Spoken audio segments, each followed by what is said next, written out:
But this man did absolutely care about Resident Evil. He loved Resident Evil, and I know he made changes. It was 25 years ago. There were two games, and he tried to take the material and make it even better. Take that original game and say, this is about something.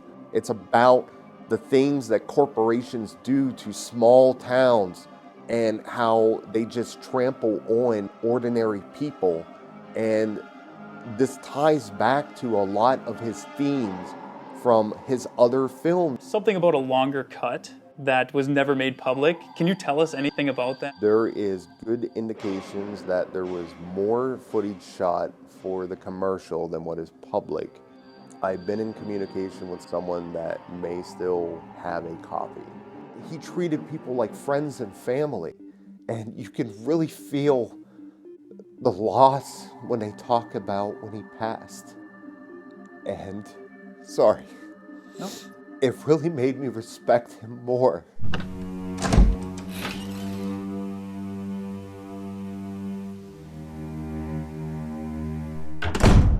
Hey guys, JJ here, and welcome to the Residents of Evil.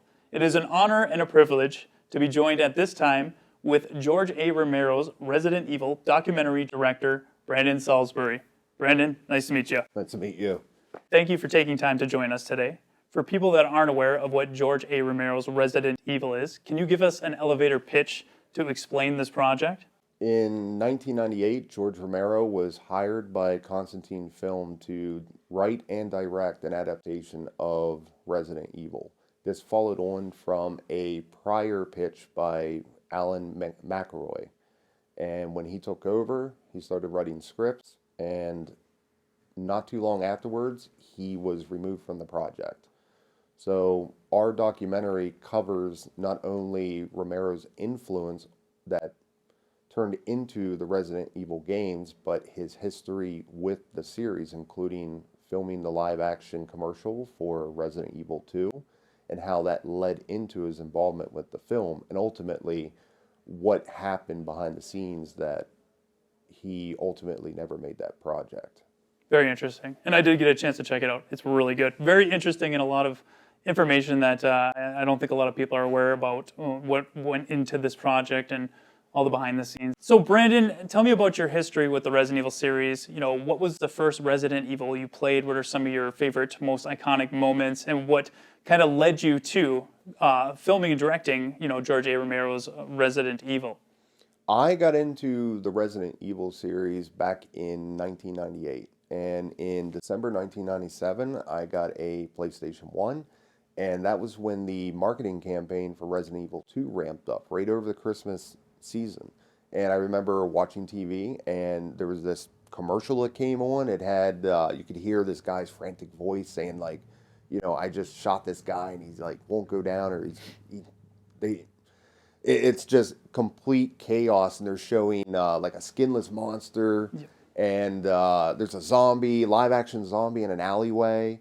And I had no idea what this was. And I can always remember what ultimately was Chief Irons, but the iconic line of everyone's gonna die, and they show this Resident Evil 2. Yeah. And I was absolutely floored because I grew up loving horror films, and prior to that, I'd never played anything close that you could even consider a horror film or a horror video game.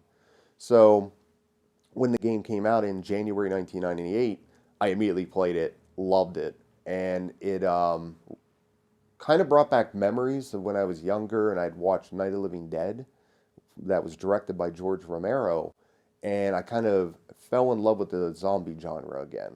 So then I was, there was the rumors of George Romero possibly going to direct. So then that ultimately caused me to go back and start rewatching his films and falling back in love with these movies that were incredibly violent and terrifying from like my youth, and reconnecting with that. So I played Resident Evil 2, played the shit out of it. Yeah. All the different combinations of scenarios, unlocking the fourth survivor, playing that, and then I went back and played Resident Evil 1, and it's hard for me to really evaluate which one I love more, because Resident Evil 2 is my first love, but I just love the original game for its atmosphere, the mansion, all the puzzles, and my favorite moments from the games is, again, Chief Irons with his iconic line. I just love that entire exchange with Claire. I love the liquor smashing through the interrogation room. That's a absolutely terrifying scene. And for the original game, I just love the chimeras. I always found those really interesting in the power room. That is a terrifying sequence to go through, trying to turn on it's the elevator power, if I remember correctly. Yep. And I just loved how it combined all these different genres of horror together and created a immersive experience that I could enjoy. It was like being inside of a horror film. Yeah. Yeah, it's very interesting. Your story is so similar to mine, how I fell in love with the series. And you're right, it was very different at that time from anything I think a lot of people have played in the past. It was just so gritty and horrific and grotesque. And it really does feel like a lot of George Romero's movies, which the game was inspired by, so it makes a lot of sense. But yes, it was definitely iconic, and it left a lasting impression on you. And I guess when you played through it, and you're a fan of George Romero's movies, did it feel a lot like you were finally playing a video game adaptation of one of those movies? Absolutely, and especially because 1998 was when I finally got to watch Dawn of the Dead, because it was the 20th anniversary of that film. So it was playing on some of the cable channels. So I watched that and it was like, wow, between how he shot that film and the vibrant colors that are in that film, and then you look at the games and they have like vibrant colors with the costumes and some of the locations, and it just felt like a one-to-one translation of how Dawn of the Dead felt, where it's fun but it's creepy at the same time and very apocalyptic. And playing Resident Evil 2 first and then seeing Dawn of the Dead, it's like, wow, this is almost like George Romero the movie. Yeah. So it was really interesting. And then becoming I immediately became a fan overnight of the video games. So then, the novels came out, and then Wildstorm had the official comic book magazine. So I was collecting all that, and then kind of getting into some of the websites at that time, like joining some of the forums like Biohazard Extreme, Bioflames, and The Horror is Alive. So I was very active in those communities over the years as they were still around. Unfortunately, none of those still exist. Yeah. But I had a lot of great times interacting with a lot of the other fans. And then including like finding out slowly, because the internet was much different back then. We didn't have all that material that was in Japan, like the true story behind Biohazard and Trevor's notes. And you would get these rumors about like betas and prototypes, and then you find out that there was an entire canceled version of Resident Evil 2, and like all those years just kind of absorbing all that. And then of course going through the history of George's involvement with the film, and then ultimately his dismissal, all the rumors that kind of occurred with that. Yeah. So it was, my love was like very saturated of, just absorbing these things as like people would release like, hey, someone translated the Biohazard, the beginning novel, from True Story Behind Biohazard. Yeah. And Trevor's notes are released, and then you would see over the years as people would like retranslate it and kind of make it a little bit more proper. But getting those rough notes back then was really cool. Like it just felt like you had secret knowledge. Yeah, exactly. Or that it was just like in the video game, you find like an old journal and like you're reading these notes of like something and trying to piece together how it fits within the narrative. Like that was a very neat thing to kind of go through over the last 25 years and experience like all these different pieces of Resident Evil media. Definitely. And, when you say that, I remember seeing like images from the canceled Resident Evil 2 and just being like, this wasn't in the game. This is fascinating. And it felt like you were finding like a treasure. And at that time, you really had to dig if you wanted to find anything on it. And I remember that was always very fascinating about it, and which is kind of what led me personally to find George Romero's Resident Evil 2 trailer. I didn't see it on any TVs at the time. I found it online. So I kind of guess that goes into the next portion of it. When they announced that they were going to be doing a live action Resident Evil movie, did you find out that George was attached to it before or after you found out there was a possibility of a movie? I found out around the when Resident Evil 2 came out, that's when they had the sticker that was, win a part in the movie, which to the best of Oh, my yeah. knowledge, I don't think anyone's ever said like, hey, I actually won that part. Uh, but right after that was when the rumors started that George Romero might be directing, and then it was about 7 months after the release when it was officially announced that he was attached. So it's a weird time Yeah. where there's just rumors, and with the internet being the internet, you didn't know what was true, what was false. Some people supposedly had inside information. Some people were reporting rumor as fact. So it's very hard to figure out which was first. But I knew that there was a movie as soon as I played Resident Evil 2 because it was right there on the box. That makes sense. Yeah. And when you found that out, tell me about like, were you excited? What did you want to see from the movie? What were you looking forward to? If you could envision the Resident Evil movie that you dreamed about at that time, what would it have been? Would it have been something original? Would it have been something that tied in with the games? What were your thoughts on that? I mean, immediately I was like searching online to find out more about it, and then finding out that it was going to be an adaptation of the first game, and having just played it right after the second game, I just thought like, wow, this is going to be really cool. Creepy mansion, lots of monsters and zombies. I kind of figured maybe it'll have like some vibrant colors with the costumes and things. Yeah. I really didn't know what to expect, but I kind of envisioned a little bit of like how George Romero did his films, like Yeah. maybe a little bit of Day of the Dead, some of the color from Dawn, and that got me really excited just to think of them replicating some of the ideas from the games and turning it into a movie. I just wanted to see the Tyrant. I wanted to see the hunters, chasing down the characters, and I was hoping to God that they would have puzzles in it. Yeah. Really, it's really hard to get that same feeling that you had when you first played Resident Evil, that fear of the unknown and the claustrophobia of being trapped in like small rooms and narrow hallways and corridors, and you can't see around corners. And it was really interesting how the game was created to kind of transpose fear onto the player. Yeah. And I was hoping that whoever would ultimately direct it would bring in, if not the lore, then at least the same tone and themes and that feeling that you get from playing a brand new Resident Evil. Definitely. And the fixed camera angles, right? It's like you were playing a movie, but it was a game. And like you were saying about the vibrant colors and that, and so when you were envisioning your ideal Resident Evil movie, it was hard not to picture George Romero directing it. When you found out that he was attached to it, it's like kind of a one-to-one. He Yeah. inspired the game. The game then brings him in. And so kind of now what I want to go into is your history with George A. Romero, his film, and kind of where you started with that. Well, I first saw Night of the Living Dead when I was 5 years old, and it scared the shit out of me. Yeah. I didn't watch anything zombie related for years.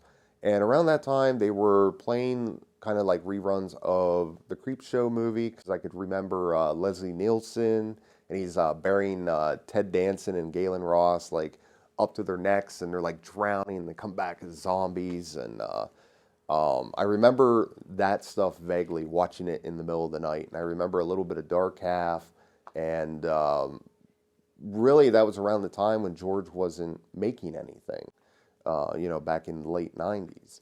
But they were playing, or I should say early 90s into the late 90s. So there wasn't too much of George Romero, but they would play reruns of shit. And then, of course, with 1998, I played Resident Evil. And then they immediately say George Romero might be directing, and I'm like, I need to rewatch this man's films Yeah. to understand like what the movie's gonna look like.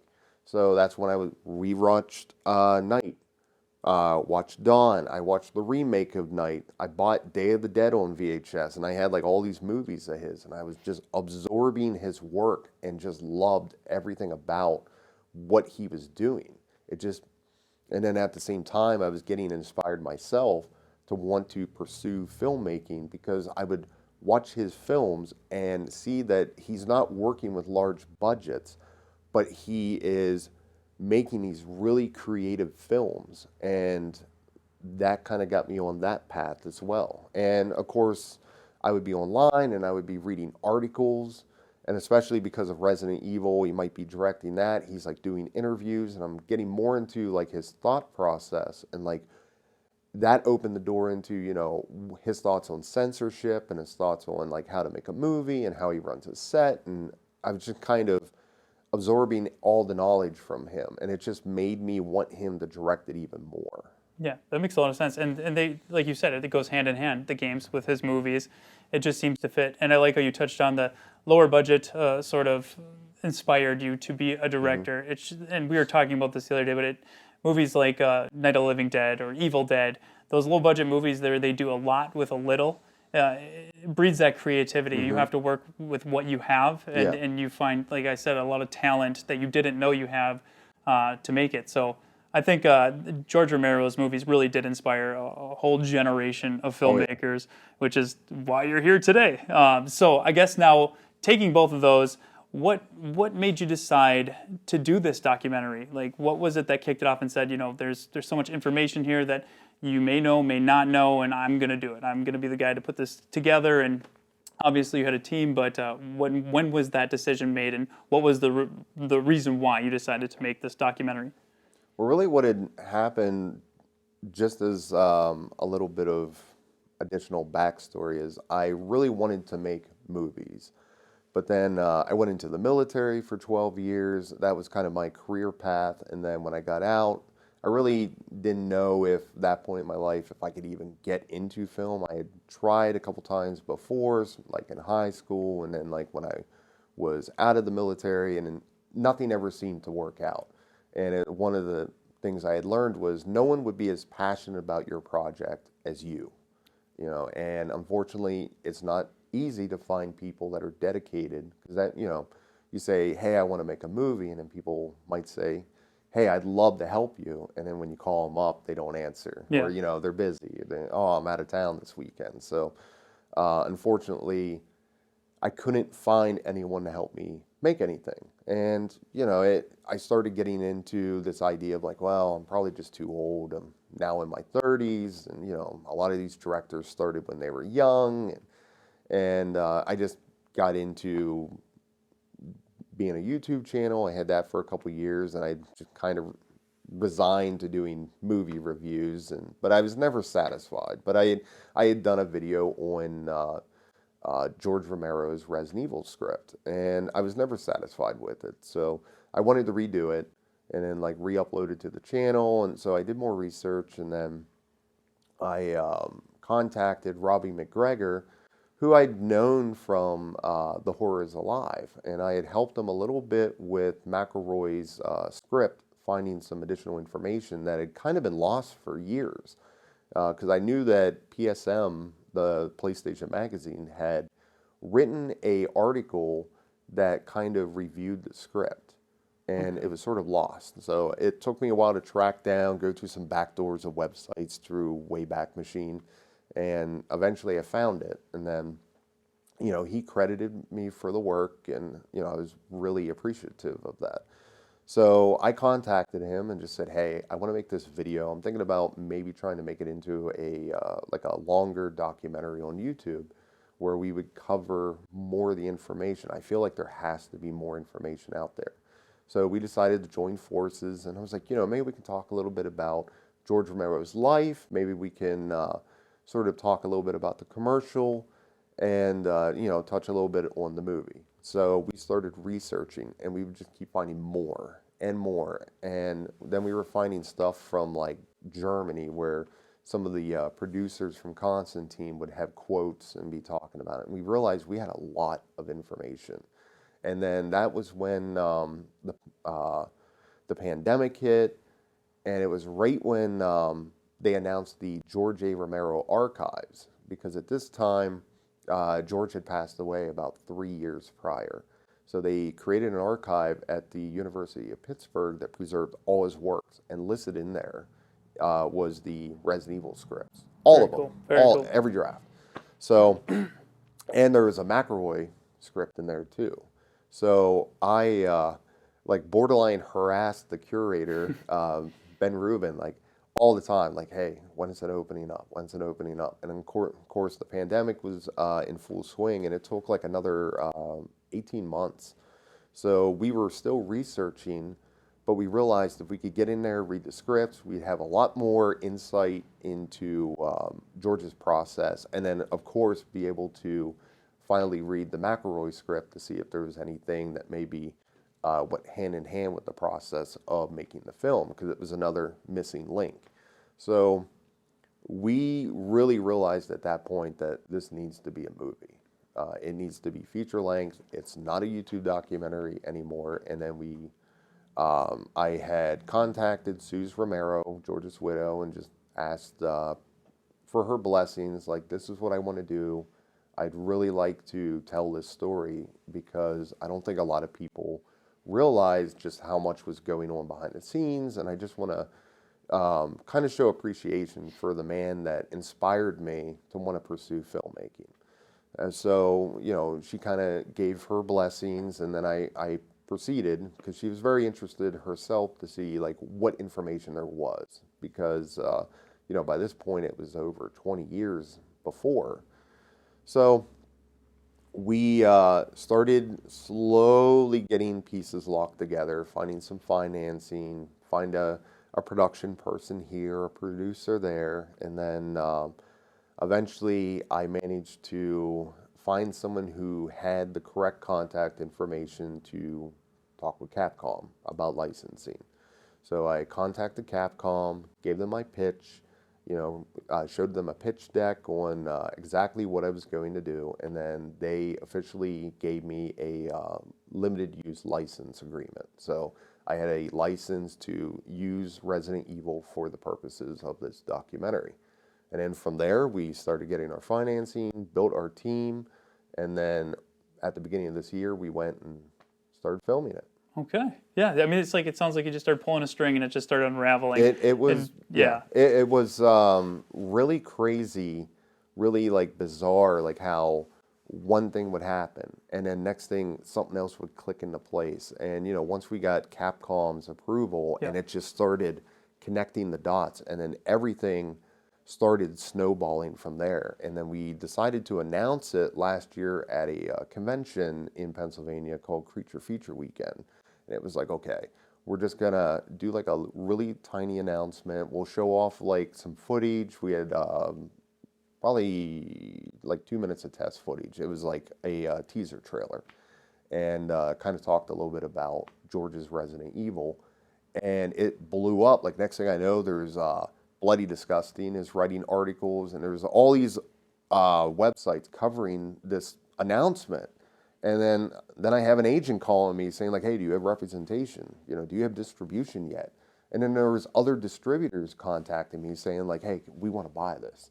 And that's when I knew like, okay, this is gonna go somewhere. This is bigger than what even I thought it would be. And it just, it's still surreal to me, even now with it completely done.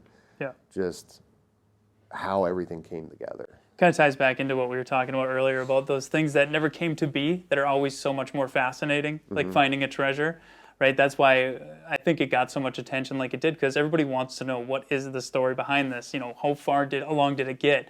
Was there any drafts? Was there any scripts? And that stuff's out there. But just watching the documentary myself, there was so much information I didn't even know about, and I was invested all the way through it, just to hear this entire story play out, and the way it was told and how it just kind of shows everything behind the scenes. It's like you said, there's so much more than you ever thought. And out of all the different things in there, me personally, one of my favorite parts of the documentary was the Resident Evil 2 trailer that George directed, and all the information that was not public then. There's something about a longer cut that was never made public. Can you tell us anything about that? And that'll lead into my next question here. I will say that there is good indications that there was more footage shot for the commercial than what is public, and that I've been in communication with someone that may still have a copy.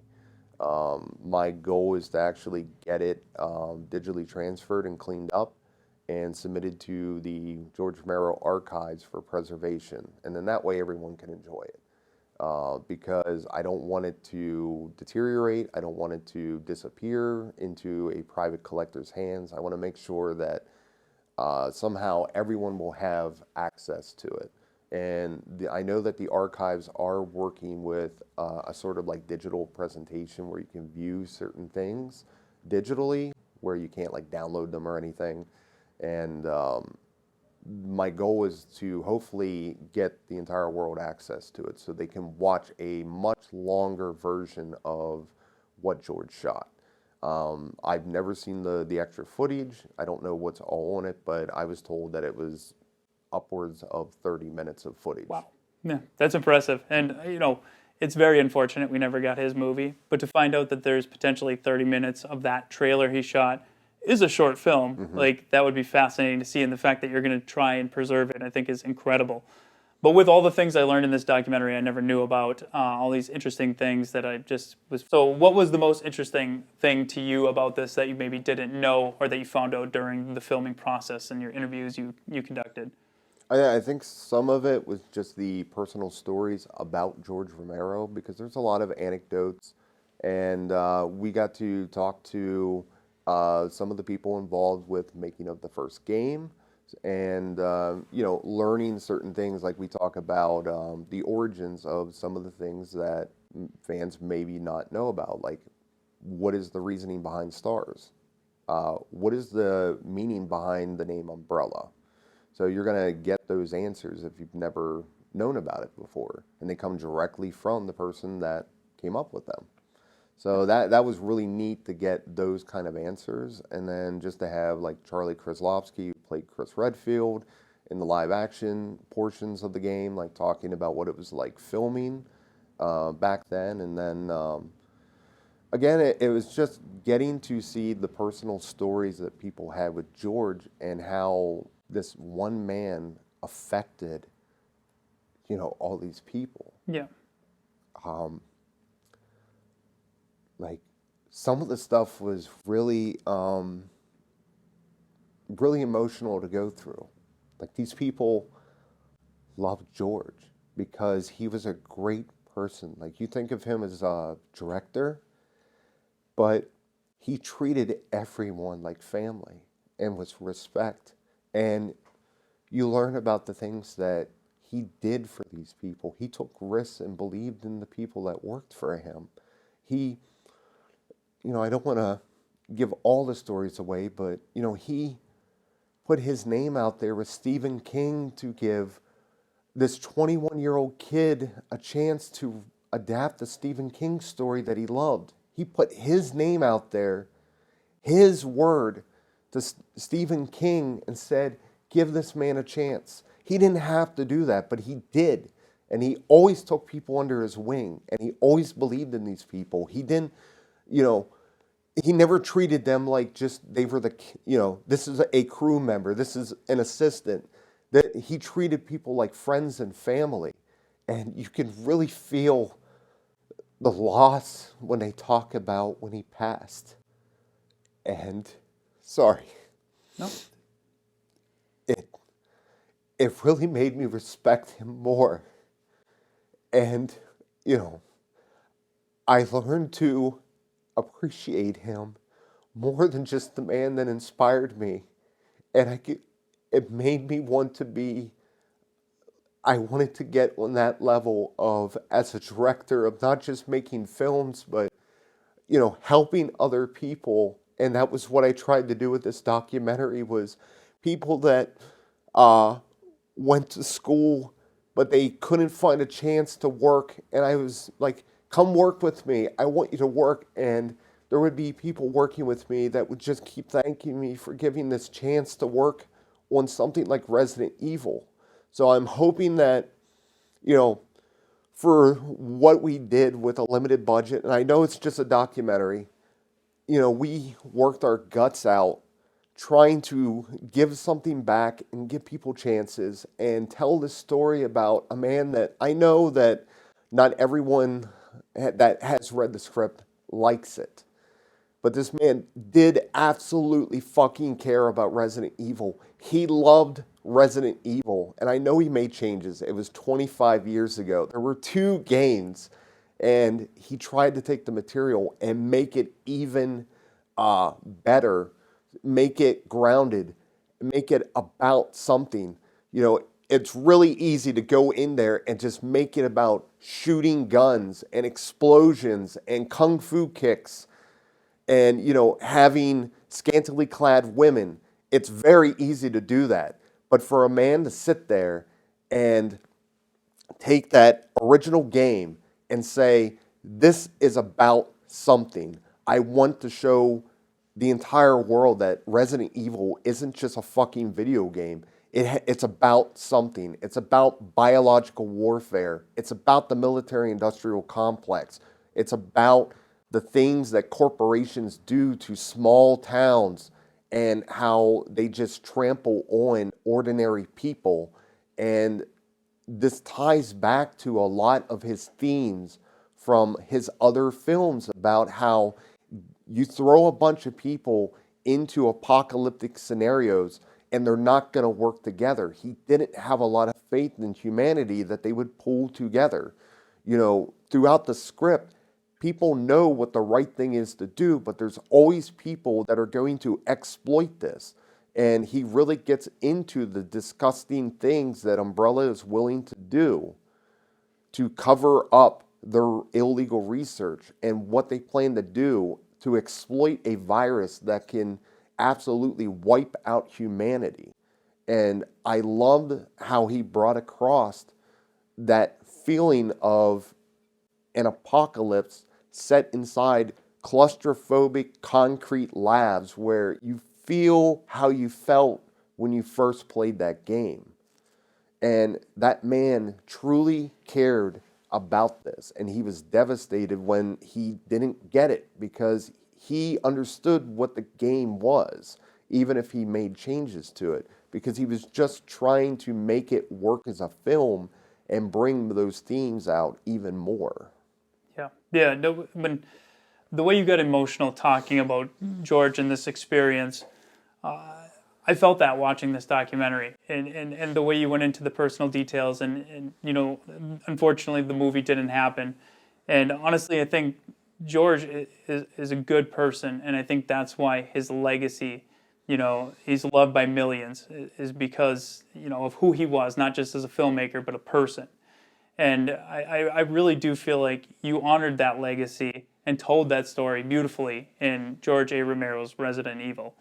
And I just think it's an incredible movie that I think George A. Romero fans are going to love, Resident Evil fans are going to love, and just horror fans in general. And, you know, those that are looking to do, you know, what George did and film movies they love, passion projects. And it's fascinating. So, Brandon, thank you again so much for taking the time to sit down with me and discuss this. And I really do think that you did a fantastic job with this documentary, everybody involved. And yeah, you truly honored George's legacy. Now, Brandon, are there any elements of George's script that made it into the final movie we got?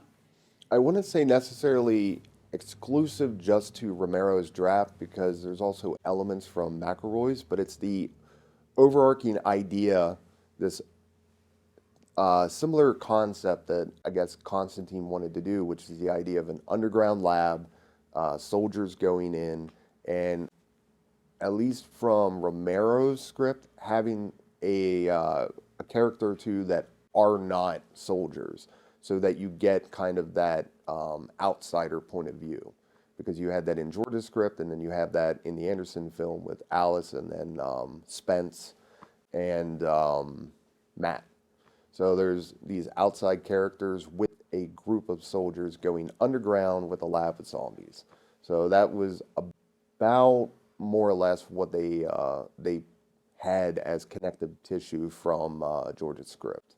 Okay, yeah, very interesting, and that's just one of many things that you can see in the documentary. So, Brendan, what does the future look like for George A. Romero's Resident Evil? Well, I'm hoping that fans really enjoy the amount of work that we put into it and the amount of information. And I'm hoping that, that it is getting a Blu-ray release because that's part of our distribution deal to try and give it a physical release because it's usually the number two question after when is it coming out is, will there be a Blu-ray or something? And, we have an extended cut. We have interviews that we couldn't even fit into the documentary. We have footage that we shot, some of the recreations of things. We have more footage of that we could not fit into the documentary. There's an alternate opening. There's all this additional footage that just could not work with the cut that we did. We shot about 28 hours of footage. Wow. And then we got it down to about 4 hours, and then 3.5, then 2.5, and then it kept going until it got to where it was. So I'm hoping that when the Blu-ray comes out, people get to see the extended cut of, like, it's about 2 hours long. The 2.5, 3 hour, 4 hour one, it was like not paced very well at all. But you'll see all that material is like supplementary features and deleted scenes and additional information that will be packaged with it, I hope. And now, Brandon, you talked to us about George A. Romero's Resident Evil, but what's next for you? Well, as we were finishing up Resident Evil, we went out and filmed another film called Blacktop Summer. It's a Carpenter-esque slasher movie, and we're getting ready to ramp up into production for another film called Whistle to the Maples, which is also a horror film. I have several scripts that are in development. I partnered up with one of George Romero's apprentices and another individual, and we all kind of came together and formed Knights of the Dead Films. So we're all working together to kind of make these projects in the spirit of George Romero and like how he inspired other people and like brought people under his wing, and we kind of wanted to recreate that independent spirit of making film. So I do have one project that I'm working on. I'm trying to negotiate the rights for that'll interest fans of Resident Evil, but at this time, because it's in negotiation, I can't talk about it. But I'm really hoping they'll be excited when it gets announced. I'm very much looking forward to announcing that. And I also have a couple other projects that we're slowly getting into development. So I think over the next few years, they're going to see a lot more output of material because this documentary took about 4 years of my life. So we're hoping now to like start speeding up now that we have everything into place where we have special effects artists, we have cinematographers, we have gaffers, we have everything that we need, and now we're hitting the ground running one project after the other. We did do a pitch for, it was a proof of concept for Knight Riders 2, which is a sequel to George Romero's Knight Riders. I was a producer on that, and that was written and it was written by George Demick, which is George Romero's apprentice, and his son Carson Demick, and it was directed by George Demick. And it was kind of I got to know him because of the documentary and kind of the convention scene, and we became really good friends. And that's when we all kind of got together and decided to create this company. And it was like, George, I got to sort of live out my dream by doing this documentary where it felt like Resident Evil, that I was making this movie. Now I want to help you because he is passionate about Knight Riders because it was the first thing that he got to work with George Romero, and he never forgot that, and he fell in love with Knight Riders and just always wanted to make a sequel. So we've had a lot of traction on it behind the scenes with trying to get things locked into place.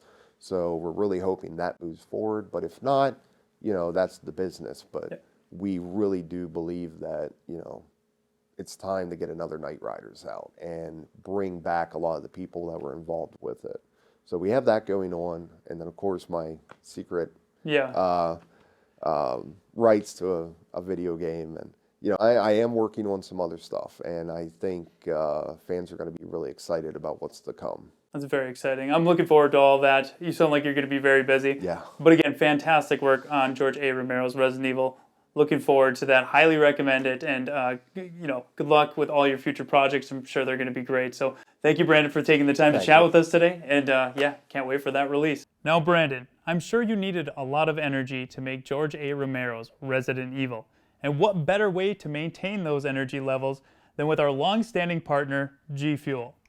With that, here's a word from the Duke about our sponsor. Do you have need of anything for the road ahead? The Residence of Evil has expanded its services. Perhaps you're in need of a little pick-me-up. I recommend the G Fuel. You can even get a fair discount if you use the code ROE upon purchase.